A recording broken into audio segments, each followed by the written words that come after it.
AGB165 for 2016. Thanks so much, guys, for your time tonight. I really appreciate it. So we'll start moving through the information fairly quickly. If at any time you have any questions, I'm always looking at the chat. So please just write down your question. I'll stop, read it, and I'll answer it. And if anyone else has got any comments I'd like to make, this is a pretty casual atmosphere. I like to keep it as interactive as possible, so don't be shy. There's no such thing as a silly question. More often than not, the question you ask is what everyone else is thinking as well, so be brave. Okay? Alright guys, let's get moving. Alright, I'm sure you've all got my contact details. I'm very happy to chat with you guys individually and to discuss any topic you like. If there's something of a personal nature that you need to speak with me about, by all means give me a call or shoot me through an email. But as I just said before, there may be value in posting your question or comment on the forum, because what you guys are thinking, the question you're asking, the comment you'd like to make, is highly likely that there's a lot of other people thinking the same thing. You guys are in this subject with 52 other people from across the country, so you've got 52 like-minded people that could have some really valuable information for you. So whatever you'd like to discuss on the forum, please do so. Okay. All right, so have you all read through your subject outline?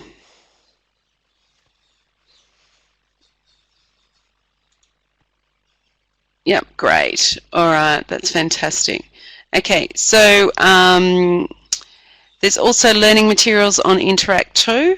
So you've all been through Interact 2 and had a look at Interact 2. We have some technical issues with Interact at the moment that I'm working to try and get solved for you guys in relation to some pictures and things that are helpful in your reading. So I'm meeting with an educational designer tomorrow, so hopefully we'll get those sorted for you. Are you guys all familiar with EASTs?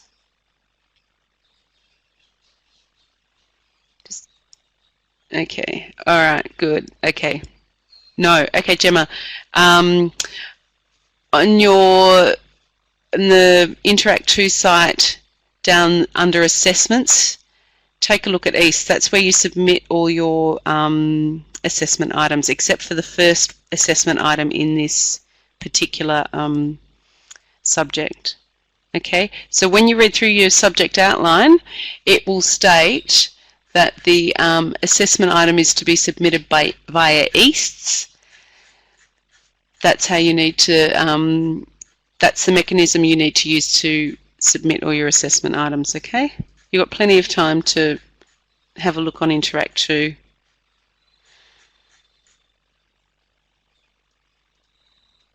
Yep, that's fine. Now, if at any time you guys are trying to submit an assessment item and you have trouble, make sure you can't get it submitted by the due date, because it might, if for some reason it doesn't work, shoot me through an email with your assessment item. That's only if it's not working for you.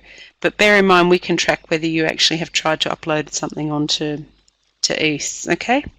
And as I mentioned before, utilise your discussion forums. Have you guys all had a look at your discussion forums? I've put up some tutorial, the tutorial activities. I've put up some those questions that were in the tute to see if we can get some responses to that over the next day or two as well. Okay, so what is AGB 165 all about? So you guys have all read your subject outline. Website for Agri-Foods Australia. If we have a look at who we are, and the comment they say is they're a family-owned independent agribusiness specialising in grains, pulses, birdseed and specialty seeds, and they've got a strong history in providing value-added agri-food services.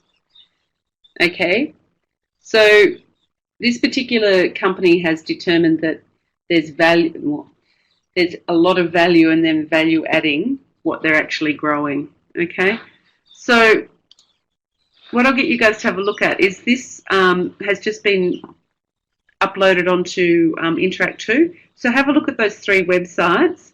All three companies actually value add. So, have all of you heard of AACO before? They're one of the oldest agriculture. Well, they're the oldest agriculture company. Hi, Sophie. How you going? They're the oldest agriculture company in Australia. They are valuating, and over the last decade, they've been valuating with their own. That's good. Own branded beef.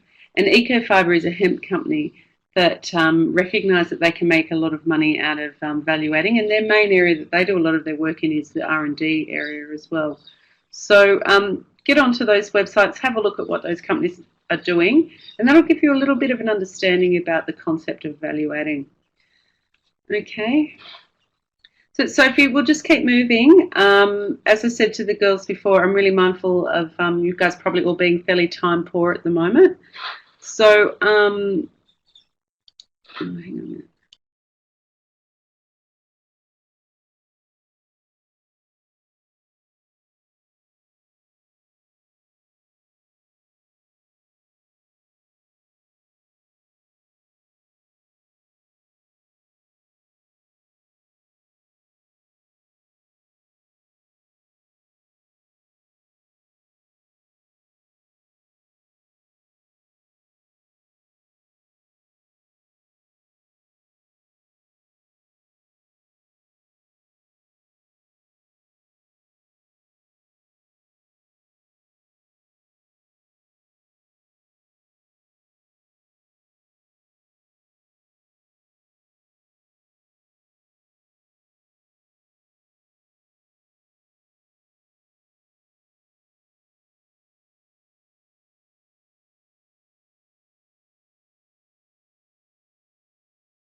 Can you hear me now? Oh, yay. I don't know. I just put my headset back on. Who knows? I'm a bit of a Luddite today. Okay, so have you guys all heard of the concept paddock to plate? Yep, good. Fantastic. Okay, so that's what we'll be looking at in the value chain, and we want you to actually determine what a product is, which you all have done by giving me a product that you want to focus on. So we were quite specific about a product and not a commodity. So can someone give me an example of a commodity? Sophie? Ash? Yep, good. Beautiful. Perfect. Anyone else got anything else?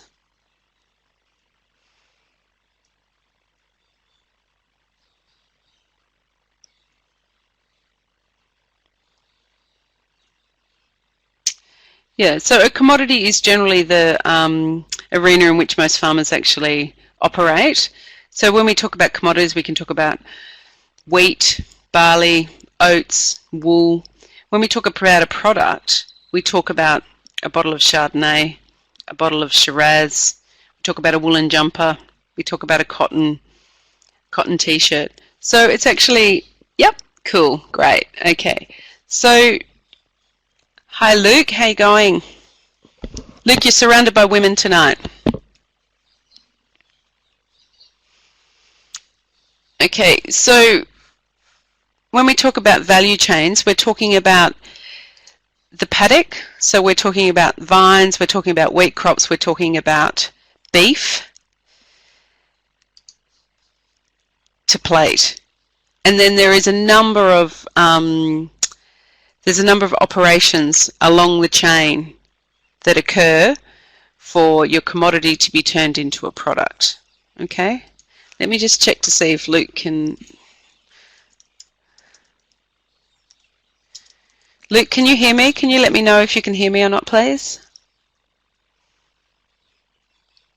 Okay, I'll keep going. Okay, so as you can see, there are actually a number of different operations that occur from the paddock to the plate. And this is what the product that you've selected on Monday. Has everyone selected their product? From what I can remember, I think you all have. that's the one product that we want you to work with throughout this entire subject. So we'll get you to draw your value chain, and then we'll get to you to build on your value chain, and then we'll get you to analyze your value chain in the last assessment item, and then you've got an exam after that.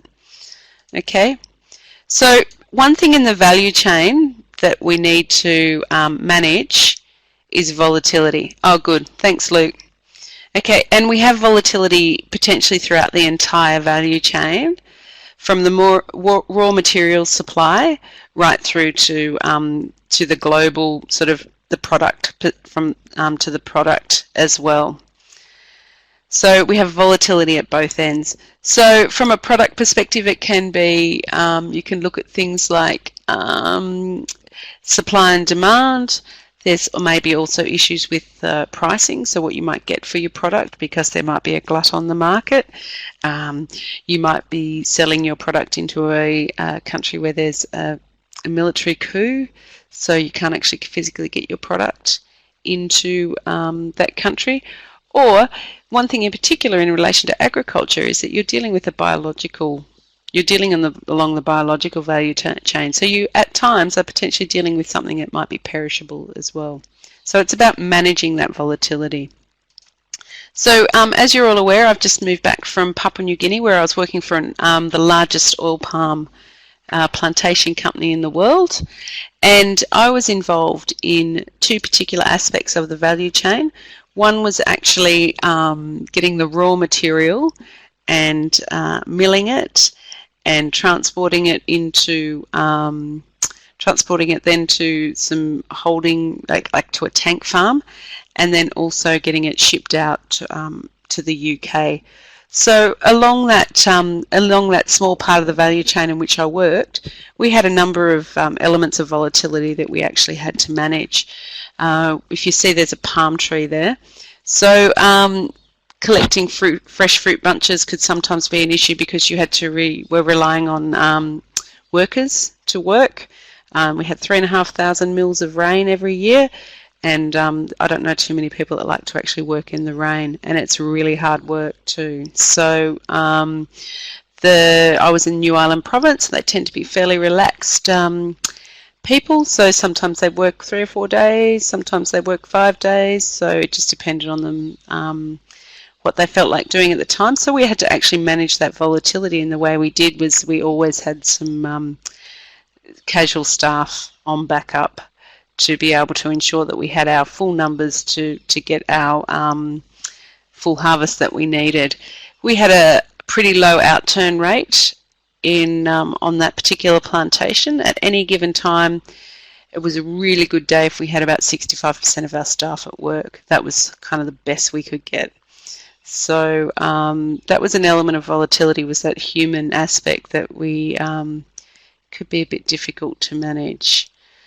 So the site that I was on was called Polyamber, and it's a tiny bit different to this map in the sense of the fruit would be harvested, put onto the back of trucks, then would go into the mill.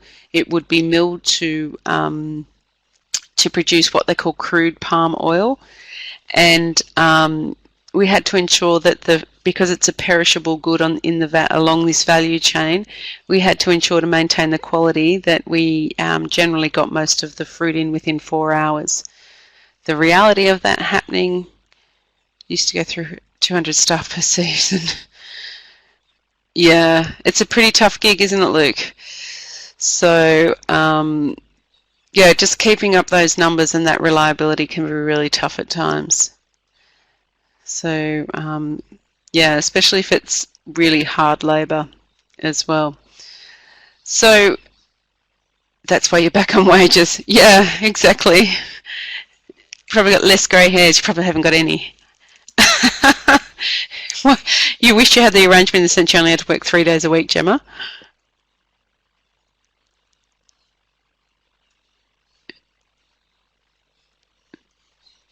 Yeah, exactly. Well, they were very clever, but if they didn't work for 3 days straight, we could actually legally sack them. So they'd stay away from the plantation for 2 days, and the third day they'd come back to work. So they knew how to work the system. So moving along, in relation to volatility on the supply chain, so we had to manage the quality product coming into the mill. And in a couple of weeks' time, David will be talking about quality, and we'll be discussing quality in an online meeting in about 3 or 4 weeks. We then had to manage the whole shipping process. So New Ireland Province is about 900 kilometres north of Port Moresby, and we had to actually try and get small ships to come into this very decrepit jetty that we had that was actually owned by the community. So at times we had access issues, because sometimes if the customary landowners weren't happy with us on that particular week, they would stop us from gaining entry to the jetty. And we had a lot of infrastructure on that jetty, in the sense of we had a lot of pipeline work that we put under the road, and we had about 2 kilometres of pipeline that would run the oil to the jetty. So if we couldn't get access, that was a huge issue for us, because every day that the ship was sitting waiting for us, it was a lot of money that it would cost us.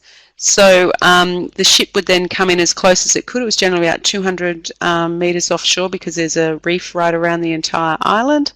And then we had to basically spear big hoses out to the ship, and we had to pump the very hot oil, 80-degree oil, across these on the top of the ocean, and these floating hoses. So there's a lot of volatility from picking the fresh fruit bunches right through to just getting on a ship, and then there's a lot of other factors along that value chain before the product would turn into Nutella or Ferrero Rocher chocolates. So I was just involved in one small element of the supply chain. Yeah, I know, I'm hungry too, Ash.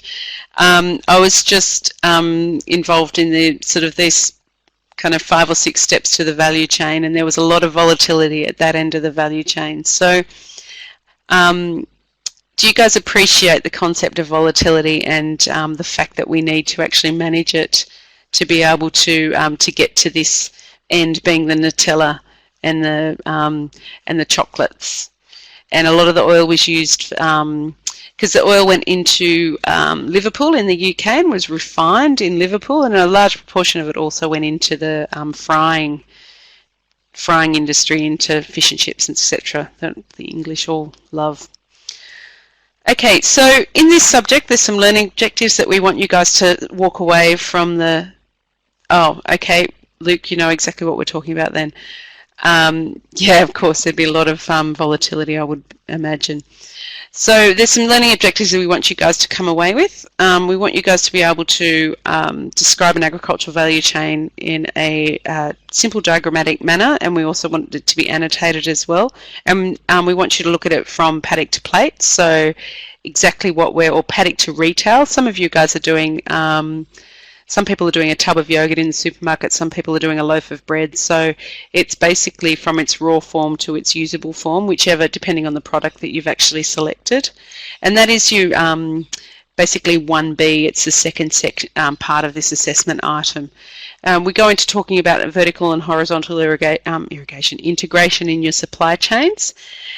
We also talk about the various forms of information and communication flows along the supply chains, and actually why we need that communication along the supply chain. It's a really important aspect of value chain, value and supply chain. I'm substituting with one another. And we also want you guys to identify the key principles of marketing along the value chain as well.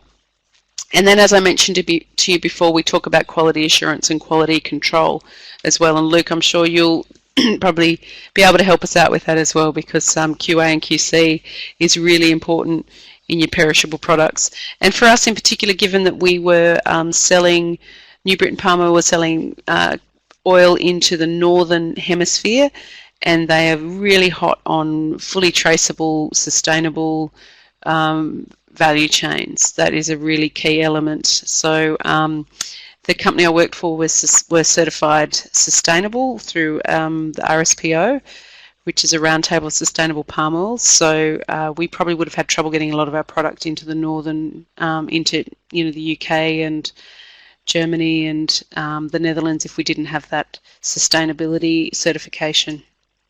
Some further objectives that we want you guys to be able to come away with, or some learnings that we want you to come away with, is to be able to demonstrate and have a really good understanding of the principles of the value chain analysis. So that's your third assessment item, is analysing the value chain. We talked to you guys about the concept of market failure, identifying examples of organisations where examples of organisations established to support the functioning of the agriculture value chain as well. So you've got a core value chain, but along that value chain are a number of support networks that actually support that value chain as well. So we look at that later on in the session as well. So it's not only financial drivers along a value chain, there are a number of non-financial drivers that are key to a successful agriculture business as well. And we also want you guys to be able to identify, analyse and recommend a response to an external issue impacting the agricultural value chain. So that's one of your assessment items as well. So Ash, you're typing something. Are you happy for me to... I'll just wait for you, Ash.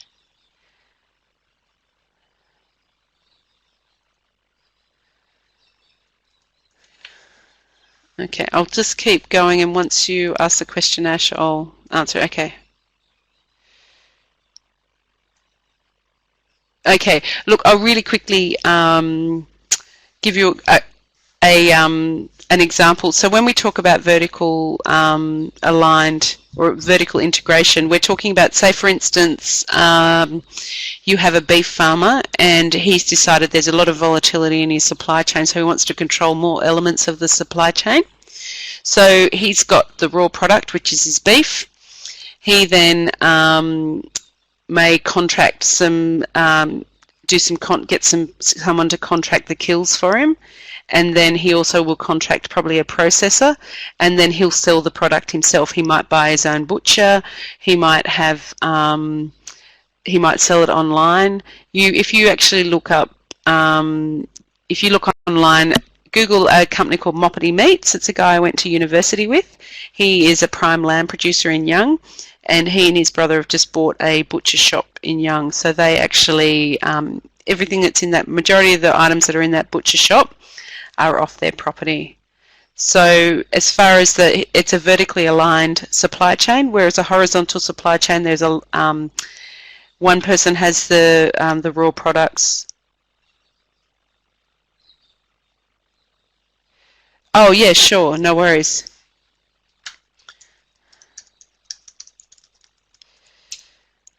Moppity Meats. Okay, and horizontal is what we would probably call your stock standard supply chain, when there are a number of people that are involved in the supply chain along each particular step of the supply chain. They tend to all be different people. Does that make sense, Ash? Yeah, exactly what you said, Ash, that's right.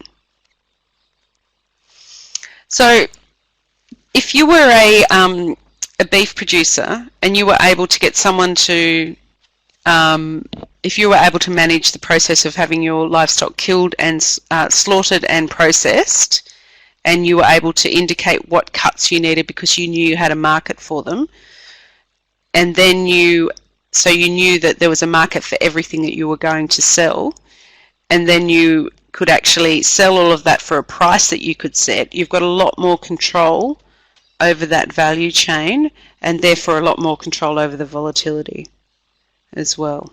Okay, does that make sense, guys? All right, so we have effectively 4 assessment items.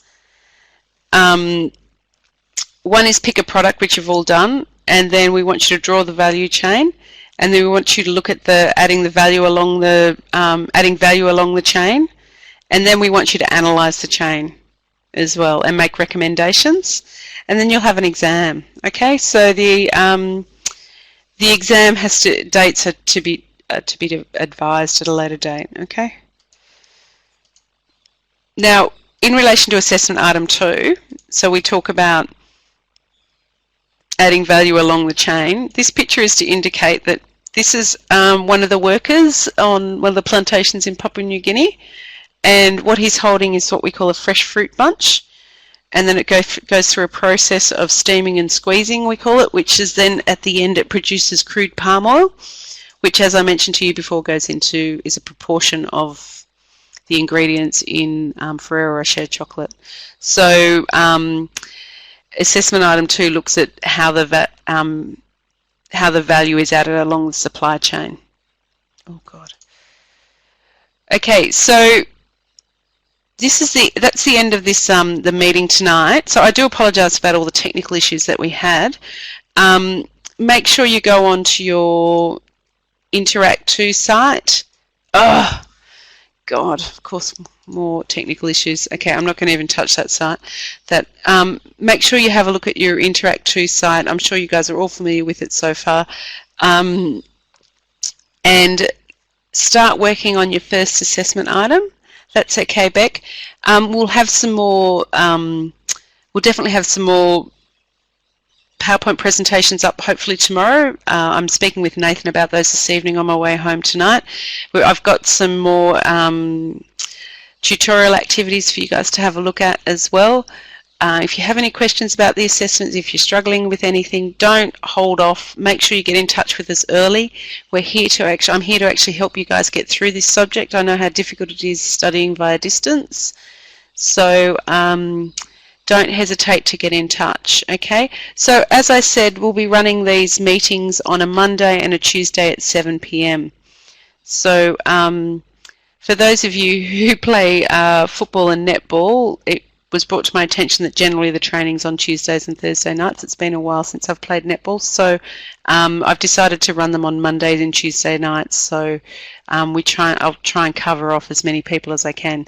So are you guys happy for me to run these for half an hour every week? Okay. Great.